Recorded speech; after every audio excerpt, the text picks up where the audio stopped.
A ABIN, Agência Brasileira de Inteligência, divulgou ter descoberto a atuação de mais um espião russo no nosso país. Mas por que o Brasil é local de atuação de tantos espiões da Rússia? Se você quiser entender esse e outros assuntos das atualidades, geopolítica e geografia, me acompanha no canal. Faça a sua inscrição, deixa o like nesse vídeo e vem comigo. Pessoal, primeiramente aqui, vamos entender o que é espionagem. E aí eu fui lá no site da ABIN, Agência Brasileira de Inteligência, e encontrei isso aqui, dá uma olhada. A espionagem é a ação realizada por um agente adverso, ou seja, alguém de outro país, que busca obter de maneira clandestina acesso a informações sensíveis ou sigilosas do governo brasileiro e de instituições nacionais para beneficiar outros países, organizações, grupos de interesse ou empresas. Ações de espionagem permitem a agentes adversos aos interesses do país o acesso indevido a conhecimentos sensíveis, como, por exemplo, domínio de tecnologias avançadas ou decisões tomadas na condução das relações internacionais. Então ficou claro isso daí, né, meu povo? A espionagem é quando alguém de outro país vem para o Brasil em busca de obter informações que não são informações públicas, informações sigilosas, informações muitas das vezes até de segurança nacional. Beleza, o que aconteceu agora nessa semana? No dia 7 de abril, há poucos dias, portanto, a imprensa brasileira divulgou que a ABIN, Agência Brasileira de Inteligência, identificou um espião da Rússia atuando na embaixada em Brasília, embaixada da Rússia em Brasília. Vamos entender melhor aqui, Sergei Shumilov entrou no Brasil em 2018, segundo informações do Itamaraty, para desempenhar a função de primeiro secretário da embaixada na capital federal. Ou seja, ele entrou no Brasil de maneira legal para desempenhar uma função diplomática. Além do posto, aqui vem o ponto-chave, hein? Ele se identificava como representante da Casa Russa no Brasil, ligado a uma agência federal russa de assuntos internacionais. Shumilov deixou o Brasil após o setor de contra-inteligência da ABIN identificá-lo como espião de um dos serviços russos de inteligência. Ele atuava para cooptar brasileiros como informantes. Então vamos entender, galera. Além de atuar na embaixada da Rússia aqui no Brasil, ele era também representante dessa casa russa, que trata aí de assuntos internacionais. Com base nesse outro posto dele, ele viajava o Brasil, fazendo, por exemplo, palestras, como anuncia esse folder. Aqui foi uma palestra que ele realizou em Florianópolis, lá em 2021. Sistema Nacional de Inovação, o caso da Rússia. Tem até o convite aqui, né? O grupo de estudos e pesquisa sobre Rússia, convidam para a palestra. E aqui quem é ele, né? Com a participação especial de Sergei Shumilov, representante da não vou ler esse nome aqui, no Brasil. E aí, nessas palestras, o que ele fazia? Ele acabava arregimentando estudantes, pesquisadores brasileiros para desenvolverem estudos na Rússia. Então ele oferecia bolsas de estudo, facilidades de intercâmbio, e aí esses brasileiros, uma vez na Rússia, passavam a desenvolver estudos ligados a temas brasileiros, e uma vez que esses estudos eram feitos na Rússia, o governo russo, logicamente, acabava tendo acesso àquelas informações, muitas das vezes informações sensíveis, informações de interesse do próprio governo russo. Então agora ele foi descoberto, ou melhor, ele foi descoberto em meados de 2023. E aí assim que ele foi descoberto, ele acabou viajando de volta para a Rússia. E aí eu não encontrei em nenhuma matéria, em nenhuma reportagem, como se deu essa negociação entre o governo brasileiro e o governo russo.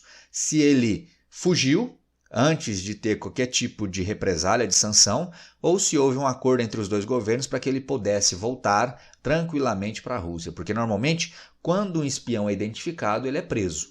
Essa é a forma normal que os governos fazem quando identificam um espião estrangeiro dentro do seu território. Mas esse caso não é único nos tempos recentes. Dá uma olhada nisso aqui, Nos últimos anos, pelo menos desde 2022, o Brasil registrou pelo menos outros 3 casos de espiões russos. O mais conhecido é o de Sergei Vladimirovich Cherkasov. Gastei meu russo aqui, hein? Sergei Vladimirovich Cherkasov. Preso em 22 após utilizar a identidade brasileira para se infiltrar no Tribunal Penal Internacional na Holanda. Nos documentos falsos, ele se passava por brasileiro com o nome de Victor Miller Ferreira.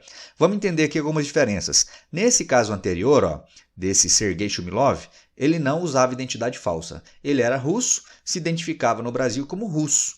Porém, ele se aproveitava de um cargo diplomático para obter informações e para regimentar brasileiros que posteriormente seriam utilizados nessa busca aí por informações sigilosas. Nesses outros casos aqui, que eu estou te mostrando agora, é um pouco diferente, porque aqui os russos vinham para o Brasil e falsificavam a identidade brasileira. Então funcionava mais ou menos assim. O espião russo era designado lá pela Rússia e aí eles tomavam como destino o Brasil, entravam legalmente no Brasil como russos.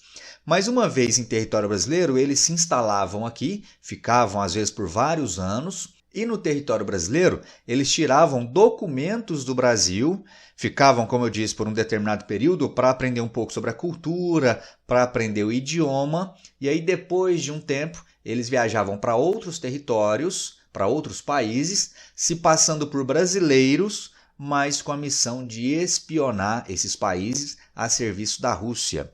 E aí muita gente se pergunta, mas por que escolhiam o Brasil especificamente? Por que eles não iam para outro país, falsificavam os documentos lá para atuarem como espiões? Aqui talvez estejam as respostas. Olha só. Integrantes da comunidade de inteligência brasileira e investigadores apontam 3 motivos principais pela escolha do Brasil. Primeiro deles, fragilidades dos sistemas de emissão e controle de documentos no Brasil. Pessoal, infelizmente, no Brasil, diferentemente de outros países, é relativamente fácil você obter documentos, mesmo não sendo cidadão daqui. Então, nesse caso aqui, do Sergei Vladimirovich, ele conseguiu tirar carteira de identidade, carteira nacional de habilitação e até passaporte, se passando por Victor Miller Ferreira, se passando por brasileiro. Ou seja, não são documentos falsificados.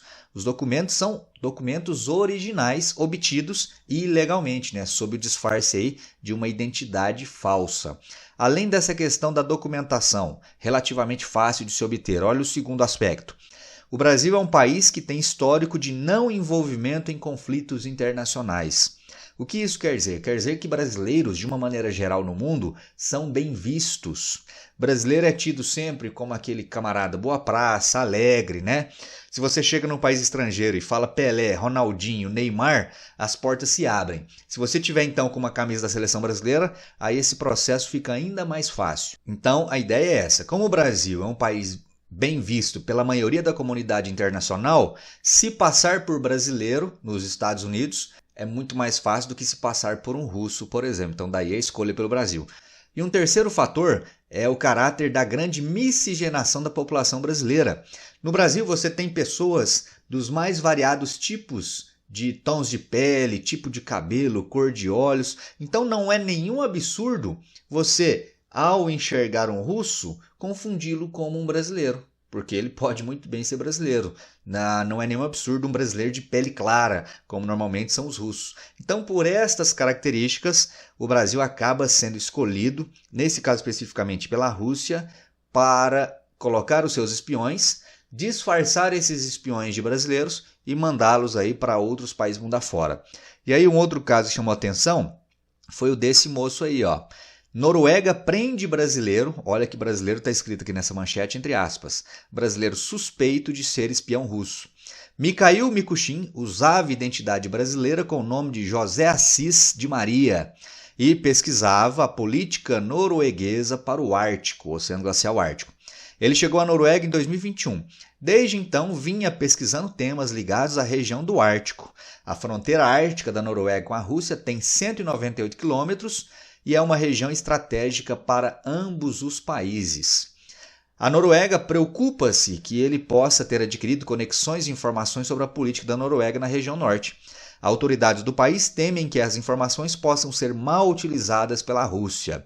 E aí, desde que ele foi identificado como um falso brasileiro lá na Noruega, ele está preso lá no país nórdico. E aí você pegou a ideia, Ele se passava por um pesquisador brasileiro interessado no tema Oceano Glacial Ártico. Quando você olha o mapa, você entende o porquê da preocupação da Rússia com esse assunto, Aqui está a Rússia, gigantesca, logo aqui está a Noruega. Ambos os países são banhados pelo Oceano Glacial Ártico. Então, o tema ártico é um assunto de interesse também dos russos. Se um russo vai para a Noruega e demonstra interesse nesse assunto, a Noruega vai achar muito suspeito, né? Agora, quando um brasileiro vai para lá e começa a pesquisar, não necessariamente as autoridades norueguesas vão achar como suspeito ou como uma tentativa de espionagem. Então, daí, quando ele foi descoberto, ele ter sido preso. Lembrando que a Noruega é também um membro da OTAN, Organização do Tratado do Atlântico Norte, que é uma aliança militar rival da Rússia. Você tem acompanhado aí na guerra entre Rússia e Ucrânia. A Noruega é, inclusive, um dos 12 países fundadores da OTAN, ainda lá no já distante ano de 1949. Logicamente, pessoal, que esse assunto de espionagem é um assunto que inúmeros países do mundo lançam mão. Ou seja, muitos países têm espiões atuando em variadas partes do mundo, inclusive os Estados Unidos, lógico, né? Eu fiz um vídeo aqui falando sobre a Rússia especificamente, mas os Estados Unidos têm inúmeras formas de obter informações sigilosas mundo afora. Isso não é algo praticado apenas pela Rússia. Mas e o Brasil? Será que tem também espiões mundo afora? Me diz aí o que você pensa sobre esse assunto. Se gostou do vídeo, deixa o like, comenta e não se esqueça de contribuir, se quiser e puder, financeiramente para o canal. Dados da minha chave Pix aqui na descrição do vídeo. Te espero no próximo. Um forte abraço e até lá. Valeu!